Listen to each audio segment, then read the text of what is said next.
Yo, balik lagi sama gue di channel Branatin. Dan ya, pada kesempatan kali ini gue akan mengupdate untuk market kripto ya, khususnya Bitcoin dan juga Sandbox ya.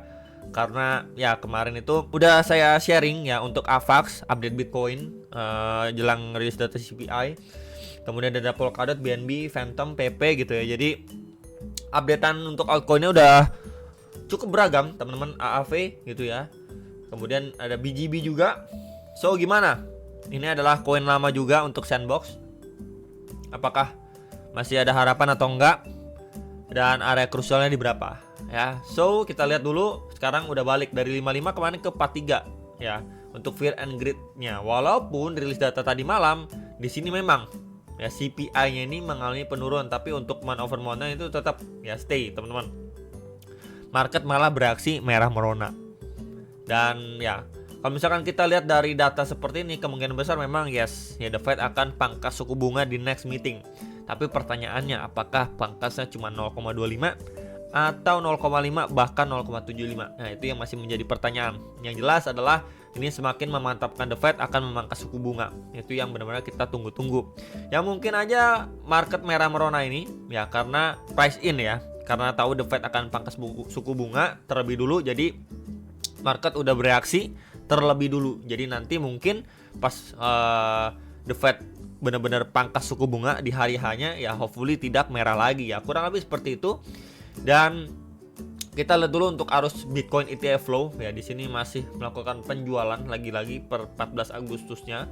Kemudian kita lihat untuk liquidation heat map Bitcoin ya, kita bisa lihat di sini terakhir ya kena reject di sekitar $61.700 dan ini area yang cukup gendut itu di sekitar 60.000 ya. Di 60.000, $60.200 kalau kita lihat per 24 jamnya. So kita lihat yang per 3 harinya ya, ini tebal di bagian atas $61.800. Jadi memang mayoritas sekarang melakukan sell short. Longnya gimana? Longnya udah kejemput nih, udah terlikuidasi nih. Area-area yang tebal di 58.760, di 58.400-an dolar gitu ya, di 58.300 ini udah kejemput semua. Jadi bisa sekali diperhatikan, mungkin dari area sini kan kalau kita lihat ya ini di area tahanan atau support sebelumnya, lowest sebelumnya, dan adanya peluang untuk Bitcoin setidaknya mantul dulu, maybe grab likuiditas bagian atas sebelum dia lanjut turun lagi. Ya, kalau misalkan kita melihat dari liquidation heat map-nya. Nah, untuk daily gimana? Daily sebenarnya balik lagi ya, dia belum benar-benar mampu break retest ya. Berarti break itu di atas 61.500 ini nggak berhasil. Dan dia kita bisa lihat masih ketahan di EMA21 time frame daily. Plus di sini ada bearish engulfing, teman-teman.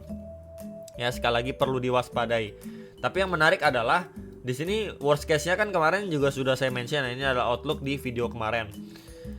Ini bisa drop ya, mungkin adanya pemantulan dari sini ya. At least ada yang mantul, kemudian bisa lanjut turun bahkan ngetes demand bawah di Fibo atau di retracement 0,6 itu di sekitar 54.600-an sampai 55.000-an dolar. Itu yang perlu diantisipasi. Tapi yang perlu kita lihat juga adalah the fact-nya di sini, ini kan high sebelumnya, high point sebelum ini udah mampu di break. Ya, sama si Bitcoin.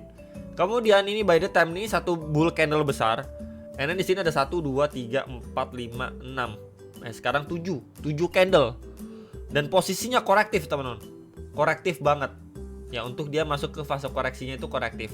What if kalau memang dia ketahan somehow nggak sampai area demand bawahnya, ini masih cenderung positif menurut saya pribadi melihatnya.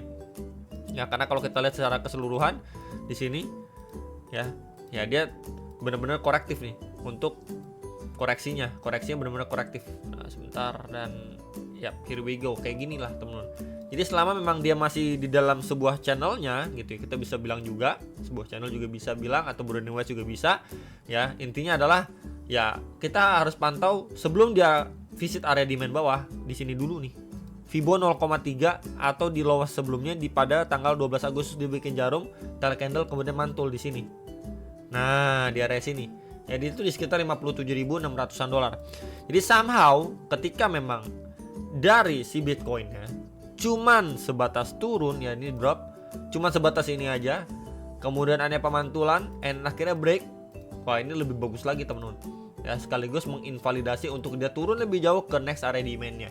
Ya, jadi bisa sekali diperhatikan untuk another scenario seperti jadi dia drop cuman testing aja, mungkin grab likuiditas sampai 57 ribuan dolar sebelum dia balik rebound. Ya, ini adalah good skenario untuk si Bitcoin.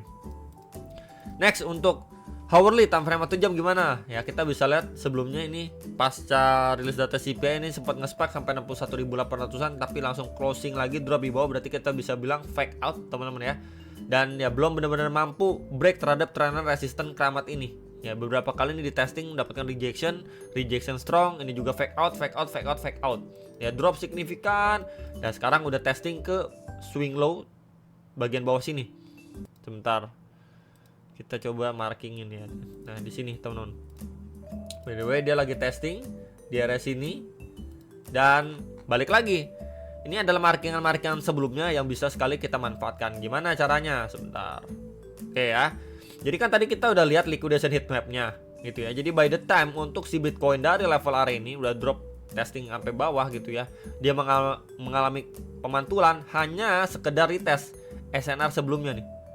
Ini masih bisa possible untuk si Bitcoin. Jadi more or less seperti ini. Ya, dia drop and then mantul dulu. Kemudian another rejection. Bisa, teman-teman. Berarti kalau kayak gini mantul di sekitar 59.700 sampai 60.000 dolar. Itu bisa, teman-teman.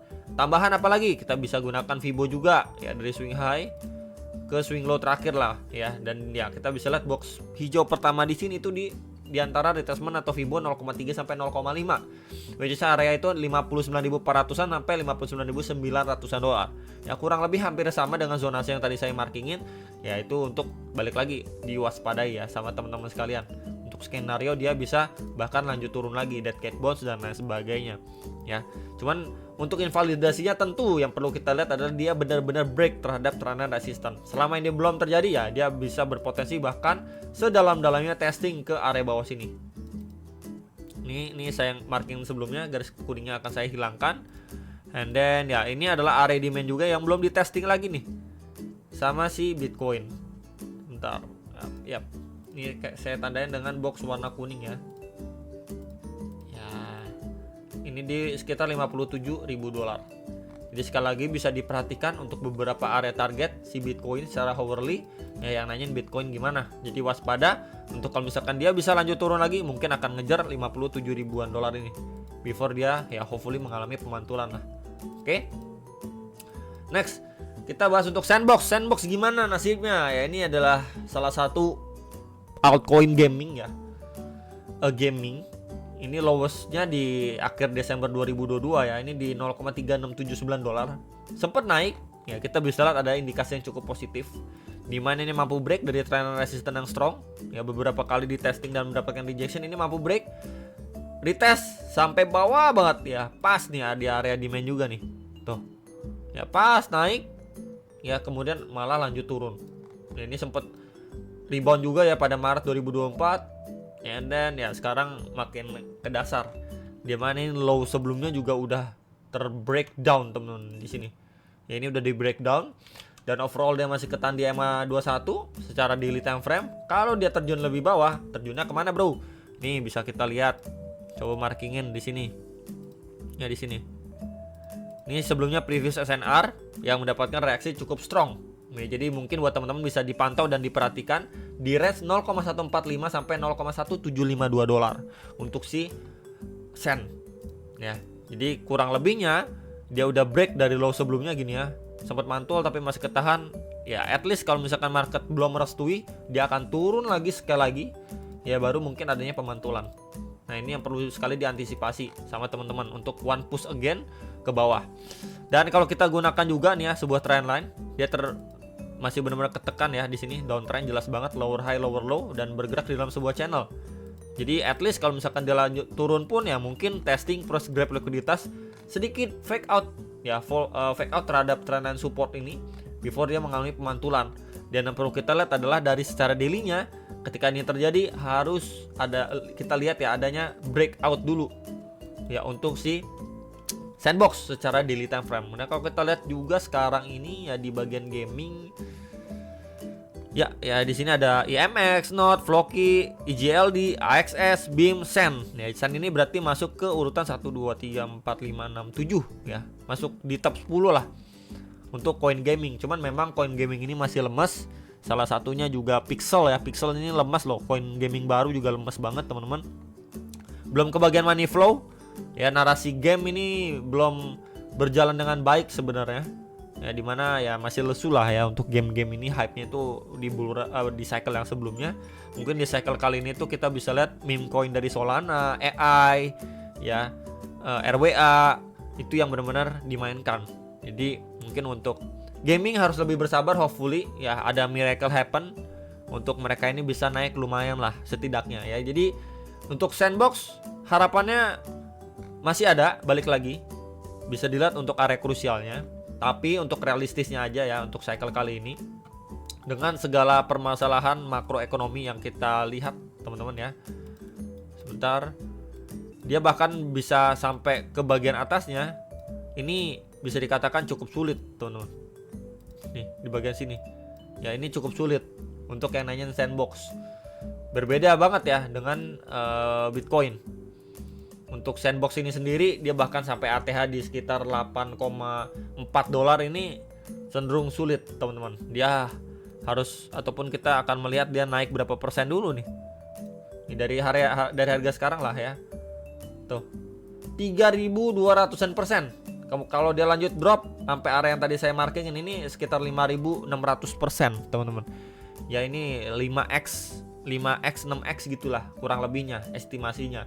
Dan ya kalau memang narasinya belum benar-benar dimainkan, menurut saya akan jauh lebih berat ya untuk sandbox bisa balik ke ATH lamanya. Itu ya. Jadi balik lagi untuk gaming kayaknya di cycle kali ini tuh lebih apa ya bisa dibilang ya, lebih tidak bertenaga lah, hype-nya udah lewat sepertinya teman-teman. Jadi mungkin yang mau akumulasi nggak apa-apa ya, nggak masalah, cuman ya harus realistis aja, setidaknya dia balik aja ke sekitar 0,8 sampai at least 1 dolar lah. 0,8 dolar sampai 1 dolar itu masih menjadi target yang masih mungkin lah gitu kurang lebih. Tapi kalau misalkan tadi kan udah ribuan persen ya, berarti wah bukan 5x 6x lagi, sorry guys ya, ini 5.500%, buset ya. Jadi bukan lagi kita ngomongin 100-200%, sorry ya. Ini kalau 5.500 berarti 55 kali ya. Kalau 500% kan berarti 5x ya, ini berarti 55x teman-teman ya. Jadi ya realistis saja mungkin untuk sandbox. Target tertinggi ya dia udah 0,8 sampai 1 dolar aja udah bagus banget. Udah bagus banget teman-teman untuk sandbox. Ya udah bagus banget. Itu ya. Ya balik lagi tergantung pengembangan atau developer dari game sandbox untuk cycle kali ini bagaimana. Dan ya itu yang benar-benar perlu kita lihat untuk menarik para investor. Kalau misalkan nggak ada investor, nggak ada yang duit masuk ya mau ngepam gimana juga teman. Paling naik cuman ya naik sampai 0,3, 0,4 udah lanjut turun lagi gitu ya. Jadi itu untuk sandbox. Yang nanya sandbox bagaimana ya perlu sekali diwaspadai. Berikut juga dengan Bitcoinnya, hopefully bisa terbantu. Jangan lupa analysis kembali sebelum make decision atas transaksi masing-masing. Sampai jumpa untuk next video, salam profit.